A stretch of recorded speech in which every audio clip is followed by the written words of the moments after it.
మీకు తెలుసా? ప్రపంచంలోనే అత్యంత ప్రసిద్ధి చెందిన వజ్రాల్లో ఒకటైన కోహినూర్ వజ్రం మొదటగా నేటి ఆంధ్రప్రదేశ్లోని కొల్లూరు గని వద్ద కనుగొనబడింది. కొల్లూర్ మైన్, కృష్ణానది ఒడ్డున ఉన్న ఈ గని ఒకప్పుడు ప్రపంచంలోని అత్యంత ముఖ్యమైన వజ్రాల గనుల్లో ఒకటిగా ప్రసిద్ధి చెందింది. కోహినూర్ అనే పేరు పర్షియన్ భాషలో వెలుగుల పర్వతం, మౌంటైన్ ఆఫ్ లైట్ అని అర్థం. ఈ వజ్రం అనేక రాజవంశాల చేతులు మారుతూ భారతదేశంలోని మొఘల్ చక్రవర్తుల నుంచి పంజాబ్ మహారాజుల వరకు చేరింది. 1849లో బ్రిటిష్ పాలన సమయంలో ఈ వజ్రం బ్రిటిష్ రరాజ కుటుంబానికి అప్పగించబడింది. ప్రస్తుతం ఇది టవర్ ఆఫ్ లండన్లోని బ్రిటిష్ క్రౌన్ జ్యువెల్స్లో భాగంగా భద్రపరచబడింది. ఇప్పటికీ కోహినూర్ వజ్రం యాజమాన్యంపై చర్చలు కొనసాగుతూనే ఉన్నాయి.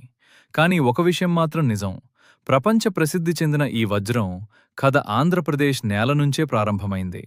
ఇలాంటి ఆసక్తికరమైన తెలుగు ఫ్యాక్ట్స్ కోసం మా ఛానల్ను ఫాలో అవ్వండి.